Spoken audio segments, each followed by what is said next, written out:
Everyone works in equality, the mother and the father of the household, and even as the children, as they become old enough to be a participating example. And any time there's an issue to be had, information is gathered from all sources, even if they have to bring in outside counsel of legal or medical or accounting or finance. But they believe in accumulating as many sources of knowledge as possible. And they have this expression that once someone brings an idea to the table, it belongs to the table. And so as things work out, no one can egoically say, well, that was my idea. And that once you birth an idea and bring it to the group, the idea belongs to the group. And so it diminishes the ego of someone saying it was my idea. And it also diminishes the aspect that if for some reason the solution doesn't work out, that someone doesn't get to say, well, I told you it wouldn't work.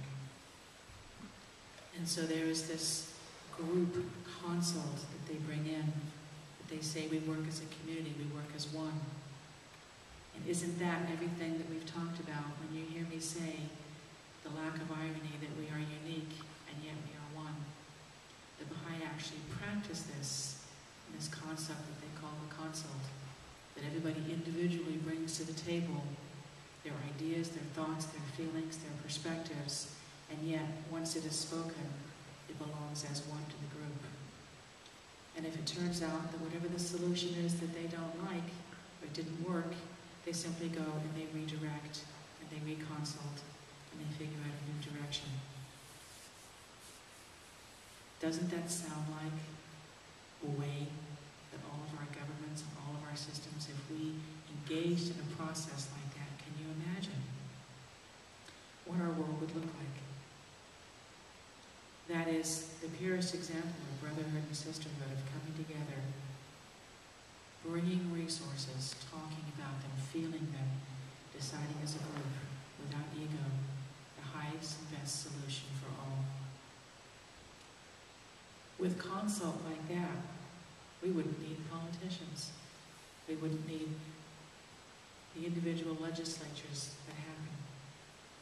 Things would happen in groups, and there might be larger groups, and there may be ways to address it. But think of family life, how family life would alter. And in businesses, if this consult were done the way they do in the Bahai. It's the newest of the 9 major religions, and I think what I like about it is it has a very modern take on all of its aspects. Whereas sometimes, even though we look at the beauty of the Judeo-Christian religions in the Old Testament and the New Testament, there's so very much there that's outdated, that although there's beauty in those words of love divine, there's so much in there, passages in the Bible that talk about, when a woman becomes a widow, she should marry her husband's younger brother. I mean, there's just so much impracticality in so many of the verses that it makes it difficult for us to embrace it as a whole. But when I look at the Baha'i teachings, it's far more simple, and their books are much shorter, and it talks about just these basic concepts, and they don't have anecdotal stories in there that have the danger of being outdated. It's like when you watch a movie, and all of a sudden you start looking at the songs. So many good directors won't put modern day songs in their movies because they know it dates the movies. And so this is what the Baha'i have avoided. So this gentleman, Sayyid al-Muhammad, he became the Bab, and the Bab means the gateway, or the door in Arabic. And this was a tumultuous time in Persia. He spoke about this way of life, where everything was based on love and compassion. And like many of the major religions of that time, the Islamic religion was corrupt, as we see a lot of, especially in the Christian Judeo things, there were a lot of corruptions in the major religions. And so he came out in 1844 and called himself this gateway to a new religion. And he spoke of the man Baha'u who would come, and that he would be the one who would create this new religion that would speak about world peace and brotherhood and high spirituality, that the world was changing and we were moving in a new direction. And as soon as he said this, he was arrested. And 6 years later, in 1850, he was executed. But even in the 6 years, of the brief amount of time that he spoke about this, he gained thousands of followers in southern Persia. And in 1863, when Baha'u'llah, who was one of his original followers, decided to create this, he came out and he heralded this new religion called it Bahai. And they started doing all of the writings, and they talked about being one, getting back to our spiritual nature. And they have millions of followers now around the world. If you're interested in learning more about the Bahai, you can go to their website. It's bahai.org, bahai.org. And all of their teachings are there and their foundings. And I just love it. It's a very gentle religion. And so today we honor the birth of Baha'u, somebody who was a manifestation of the divine, who courageously came in and spoke up and ended his own life 6 years later by being executed by the Muslims, who at the time didn't have the ears and eyes and hearts to hear that such a thing is possible.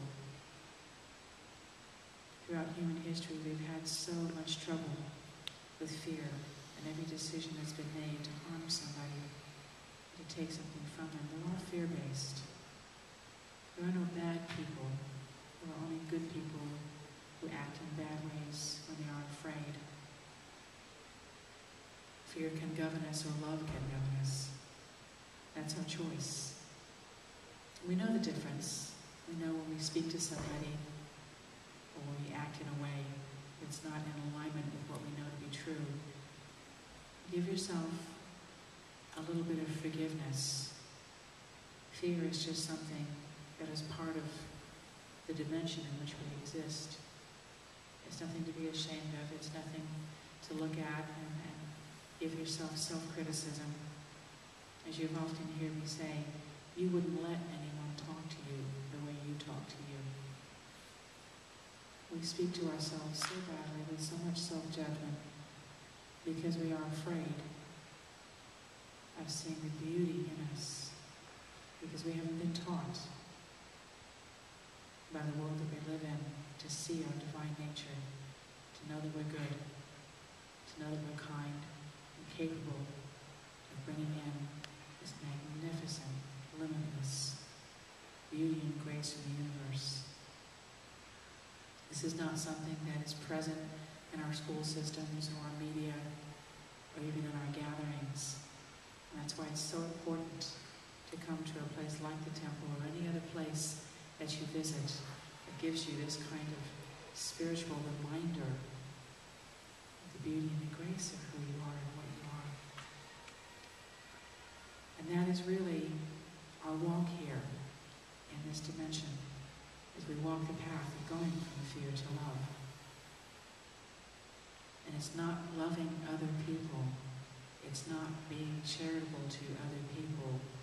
It's not living and learning how to be out of judgment with other people. It starts with you. When you are not afraid of yourself, when you don't judge yourself, and when you love yourself, you couldn't possibly treat anybody else worse than you treat yourself. Doesn't that make sense? Listen to your own inner dialogue. How do you talk to yourself? And I'll remind you, Adam and I were having this discussion this morning over breakfast and on the way here. And he asked me, how do you tell the difference between when you're observing something that is as compared to when you're judging it? That wall is purple. Or, oh, that wall is purple again. And the answer is, when you feel emotion attached to the judgment, then you are not in a place of simple observation, but you are in a place of having an emotional trigger. So when you hear yourself talking about somebody else, and you can tell the difference, there's an intensity to it that it feels sad or angry. When you have any kind of emotion, it comes up. And the clue is, if if you find yourself repeating it, that's one way of knowing you've got an emotion attached to it. Or if you find yourself unable to get off of the subject, or if you find yourself unable to change your opinion on the subject, even if somebody shares you a different point of view, and you keep holding on to that point of view, then you know you've got emotion attached to it. And then you know that it isn't that which you're judging, but it's really a self-judgment. That's the first step. Recognize that you're judging rather than just observing. The second step is knowing it's about you and not really the other person, that you're just projecting something you're judging about yourself on the other person. And the third step is let yourself off the hook.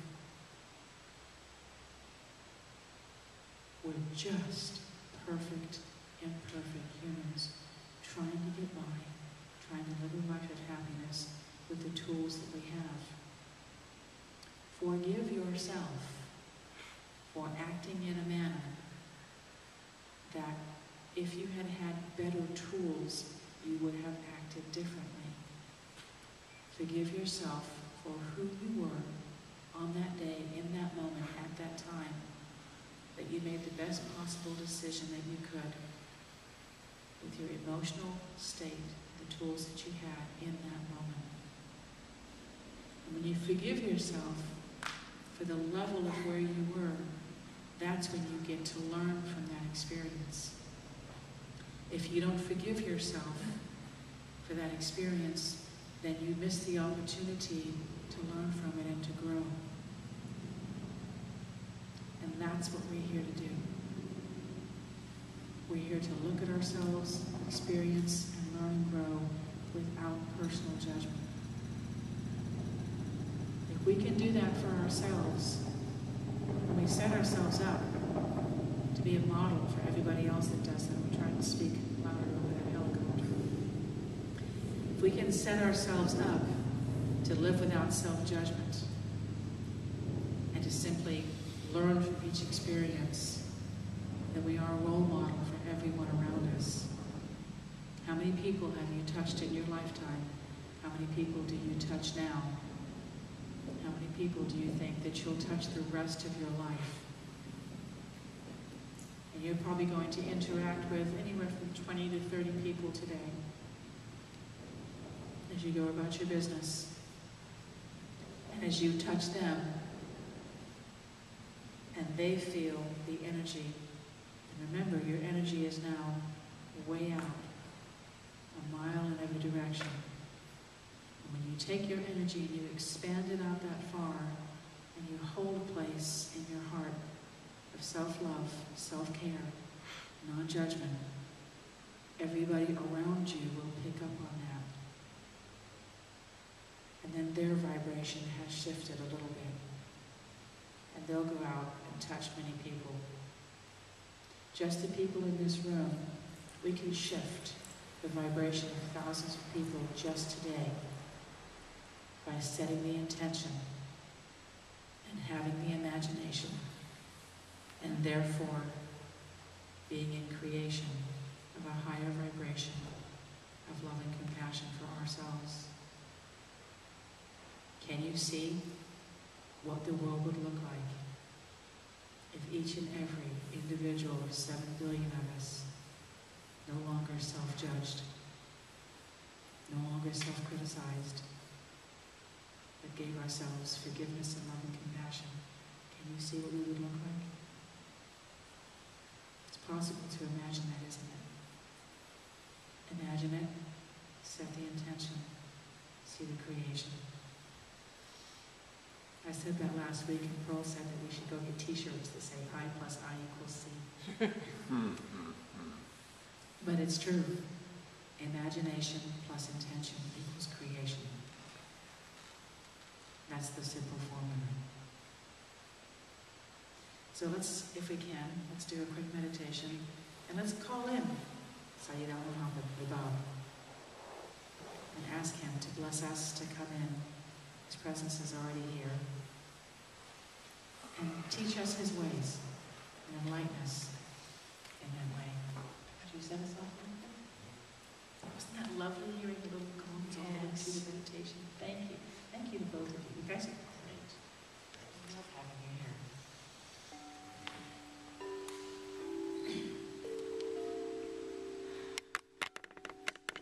Feeling ourselves relax, dropping our shoulders.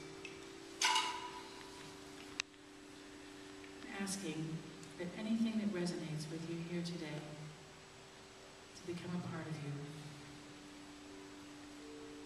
As for you and me and all of us, our personal sovereignty is our greatest divine gift. That we have the ability to accept as truth that which resonates with us, and if something does not resonate with us, we gently discard it. With your personal sovereignty activated and completely intact, we invite the Bahai, the heralder, the forerunner of the Bahai religion, that courageous man who stood up and spoke of love and compassion in a world where it did not exist. We celebrate his courage, and we honor his being. We invite him to come in and be with us here. We invite him in to our hearts and to our minds, and we ask him to share with us his wisdom, his love, the energy of the divine that brought him to this earth plane and allowed him to be a modern prophet of his time, assisting us in heralding in a new age of spirituality and love and compassion here on Gaia. And as we honor his presence and his being, feeling his words now, as he says, to remember above all to give thy love to yourself and to your neighbors. See the light that was within them. Judge them not as you judge yourself not. Feeling the beauty and the grace of all around you. Having the courage of your convictions to speak out of grace and divine love and light and beauty in a world where there appears to be absent, even from those of the brethren around you. Having this courage to come through. Allow this light to shine from you out to others. Allowing your light to shine, giving it grace, giving it space, giving it beauty, giving it reality. Have the courage to let it shine. Feel yourself holding your heart space energy with your left and your right hand and visualizing this opening door as you cape around the heart space energy, allowing it to shine, protecting it, and yet allowing it to come out for all to see. Be not afraid to show the people around you of the love that you hold within your heart for yourself. This gives them the courage to emulate your beingness in this way. Have the courage to show them the light within your heart. Some may criticize, some may walk away in fear, as this concept is so foreign to them. All the more reason to keep on showing them your love, so they can at some point in time open their hearts to do the same for themselves. This may render you unique to some, revered by some, but criticized by others. Know those that criticize you are living in fear. Open your hearts to yourself and to your family and to your neighbors. Judge them not if they walk away in fear, and simply hold that energy for them and keep on sending them the divine nature that is within you, that is residing within all of us. We all have the ability to accept this divine light into our hearts. Know this is true. Know this is with you.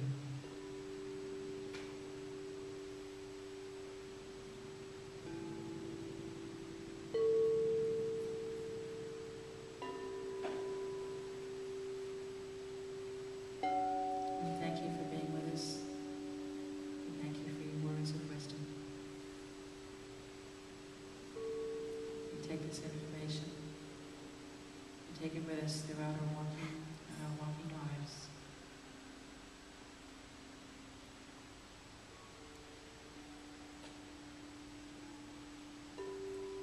And if you're ready, just come back together.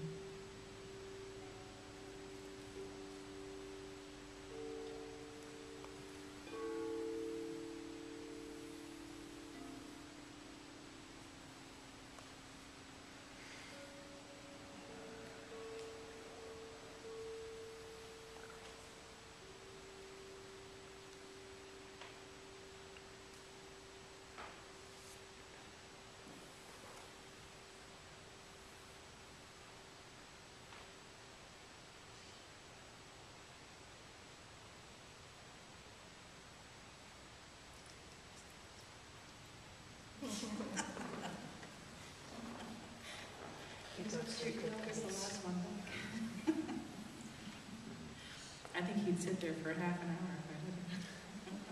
At least. It's a good thing. Absolutely. Somebody's dimples are showing.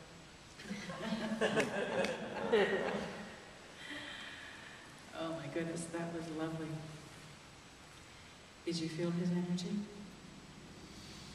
It was very old energy. It had the wisdom of thousands and thousands of years. He sounded a lot to me like the energy of Jesus. That sort of standing up and holding your conviction regardless of what anybody else has to fear around you. And that's what the Bahai say, that all of these prophets, they look different, they came in different times, they wore different clothes, they spoke different languages, but they were all manifestations of the divine that had incarnations here. They had no fear, and they knew that they might not live a full life, that there would be those that would be afraid of what they were saying.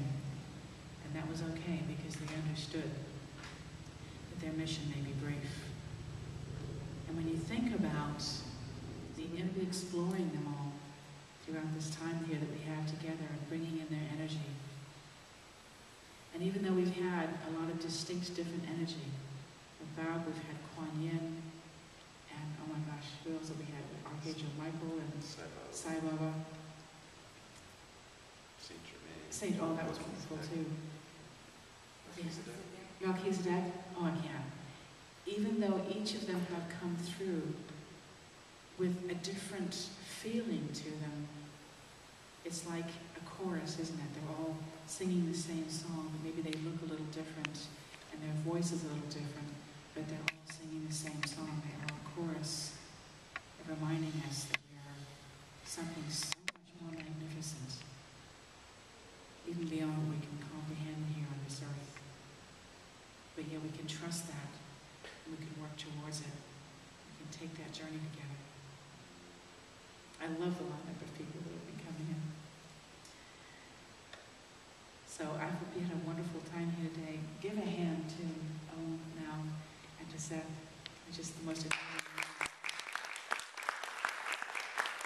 It's really down the dimension of what we're doing here. So I'm just so very grateful to both of you. And Seth had an amazing sound concert here on Friday. There was a few of you that came, and I saw all of his stuff out here with laying on the floor. So that's the third Friday of every month that Seth does that. And now he's going to be here. He's committed to being here every Sunday, and at 12 o'clock. If you'd like to stay in this room, he's asking for a $9 love donation that you can sit and just sit in these chairs and allow him to play. And he'll play for half an hour or so, 40, it's like an hour. The first time he came in, he walked in the door, and Tanya and I were over at the other location, and he said he did this with the bowls, and would we like a demonstration? And we sat in the sanctuary in the old place, and he played for about 45 minutes, and Tanya and I just sat there, and our hands were trembling towards the end as the energy within ourselves was vibrating so high, and he just got in this trance. And I looked over to once, and he was just, it's like he weren't even here. So So he's going to be here every Sunday at 12 o'clock if you would like to stay after for an hour, and it's just a $9 love donation to get even more of what you've got. I'm going to pass out the giving envelopes, and our new magazine is finished. Vasha Christ, who is our new editor-in-chief and graphics designer, and Mary Russ-Huddle over here, who does the sales and marketing. The two of them have put together another magnificent issue of Radiance that will be coming out any day now. It's really beautiful, and the articles are amazing, and thanks to both of their efforts, we have some incredibly solid content that makes it rich in article reading.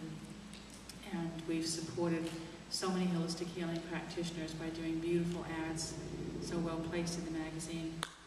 And Mary has secured a new printer for us that is using soy ink and recycled paper, so it's now a green magazine. And we've honed in a better distribution schedule, so the Radiance magazine is a healer of and of itself. And Jessie's in the back, but Jessie was our graphics designer on the magazine for a year, and she's turned the reins over to Basha as she's now a full-time healer. But Jessie's contribution over the last year as well has made the magazine something that goes out into the community. About a third of the people that walk in our doors, when we ask people how did they hear about us, about a third say they were referred by a friend, a third say they found us by an internet search, and the remaining third says they picked up our magazine somewhere in a coffee shop or a library. And so many of them say, I read it for a year, and I finally had the courage to come in. Because what we do here is a little bit unique, isn't it? It's a little bit out there. And a lot of people really would like to come and see what we're all about here. Reading the magazine in the privacy of their own home allows them to start realizing that the dreams and the ideas that they have are not so out there. There are people actually here that espouse to the same system of spirituality and New Age beliefs. So we see the magazine as a healer in and of itself.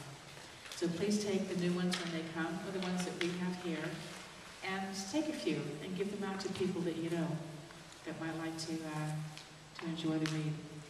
And the magazine is online. You can also point people to the website.